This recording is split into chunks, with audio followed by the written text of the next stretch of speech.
The baby's cry cut through the July heat like a siren no one could ignore. I'm in the Silver Heron Plaza parking lot, crouched beside a white crossover with a sun-baked proud HOA president decal, my phone on with 911, my wallet shading the infant's face through a cracked window. A woman in a linen visor sprints toward us, shrieking, "Don't you touch my child!" As the patrol car screeches in, she points at me and yells with pure venom in her voice, "That man is abducting my baby!" The officer looks at me, looks at the thermometer gun reading 115 degrees Fahrenheit inside the cabin, and says evenly, "Ma'am, we're past blaming seasons."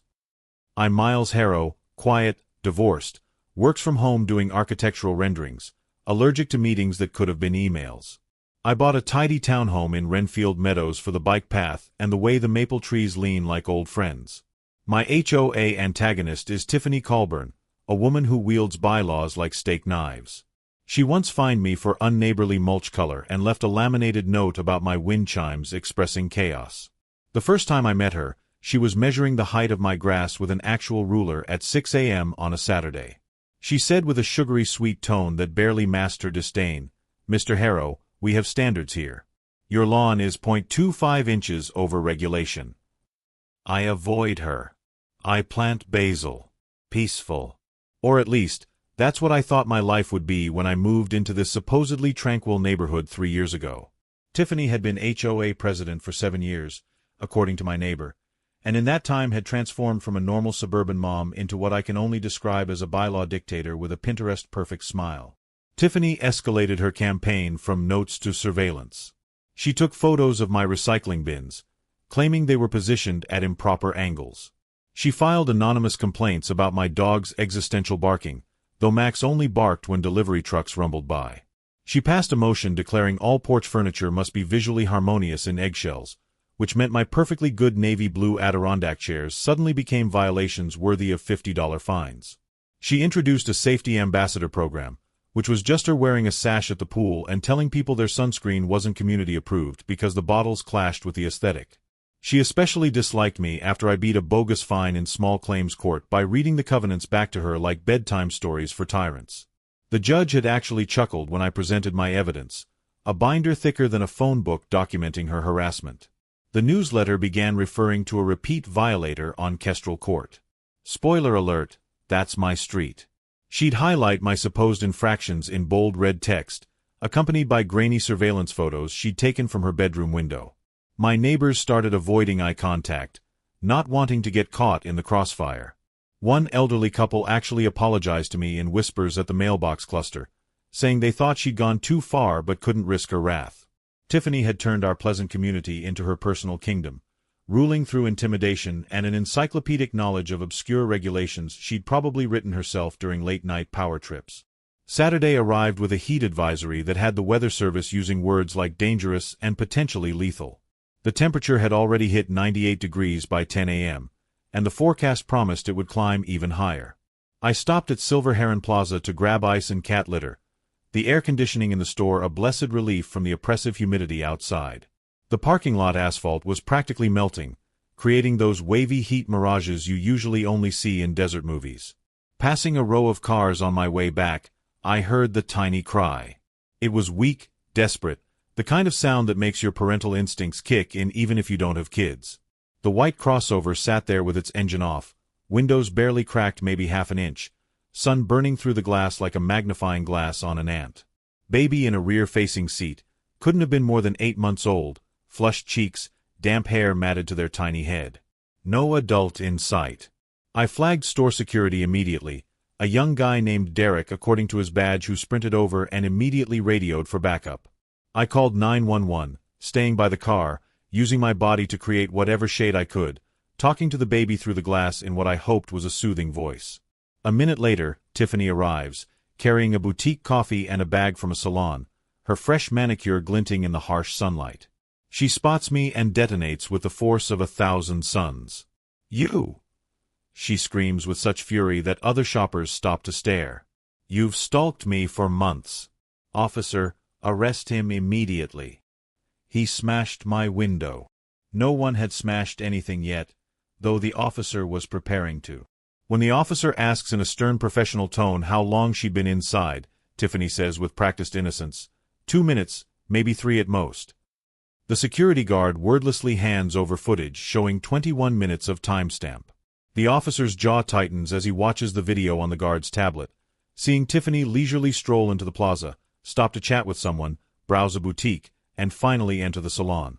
The officer radios EMS with urgency in his voice and cracks the window with a punch tool, the glass shattering into tiny cubic fragments that sparkle in the brutal sunlight.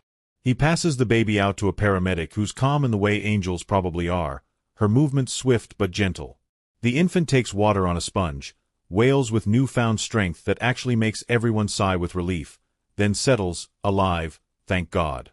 The paramedic checks vital signs while speaking in soothing tones, announcing that the baby's temperature is elevated but not critical, thanks to the quick response. Tiffany pivots to legalese, her voice taking on that familiar HOA president authority, the same tone she uses at board meetings when denying someone's request to paint their door anything other than approved shades of beige. I'm the HOA president of Renfield Meadows. He's a known harasser. Check our records. I have documentation of his violations. 3 years of infractions. The officer blinks slowly, unimpressed. CPS arrives in an unmarked sedan, followed by a detective in a crisp suit despite the heat.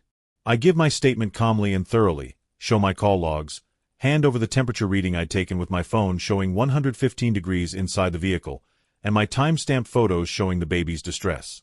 The store manager, a woman with kind eyes and zero tolerance for nonsense, produces receipts showing Tiffany's coffee purchase at 11:47 and a deluxe keratin blowout at the salon, 90 minutes, prepaid. The detective's eyebrows climb into orbit as he reviews everything. He asks Tiffany in a measured tone to explain the discrepancy. She stammers, her composure cracking like the car window. The salon must have made a mistake with their computer system, she insists with decreasing confidence. The detective shows her security footage from 3 different angles, each one clearly showing her entering various stores while her baby baked in the summer heat. On the curb, body cameras rolling, multiple witnesses gathering with their phones out, Tiffany doubles down with spectacular delusion. She claims with theatrical outrage that I lured her away by sending a fake emergency text about HOA business, something about a burst pipe at the clubhouse. The detective asks to see it, his patience clearly wearing thin. She holds up her phone triumphantly, but the last text is from Glam Cavern Salon reading, "Your chair is ready for your deluxe treatment." Then the officer plays the parking lot audio from his dash cam, crystal clear. Tiffany arriving, shouting accusations, claiming I was kidnapping her child before the window was even broken. They read her the charges in that formal police way that makes everything sound final. Child endangerment, a felony, filing a false report, obstruction of justice. The crowd goes silent as the cuffs click around her wrists. She squeaks with disbelief, but the bylaws clearly state that residents cannot interfere with board member activities. The detective, not unkind but clearly done with her nonsense, says, "Ma'am, bylaws don't apply to babies." As they guide her toward the patrol car, she turns back to me with pure hatred and hisses, "This isn't over. I'll have you evicted. The board will hear about this." The detective gently but firmly guides her head down as she enters the vehicle, her protests muffled by the closing door. CPS puts a safety plan in place immediately, and the baby is okay, released to family members who radiate gratitude toward the first responders and fury toward Tiffany in equal measure. At her hearing 3 weeks later, Tiffany pleads out to avoid trial. The judge sentences her to 2 years probation, mandatory parenting classes twice a week for 6 months, 300 hours of community service specifically focused on child safety awareness, and a restraining order keeping her from contacting me or using HOA resources to target any residents.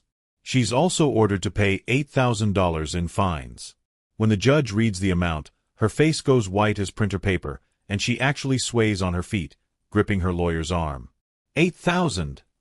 She whispers in disbelief, her voice cracking. The judge nods firmly and adds that any violation of probation means immediate jail time. Her husband, sitting in the gallery, puts his head in his hands and doesn't look up even as she's led away, still muttering about proper procedures and residential guidelines.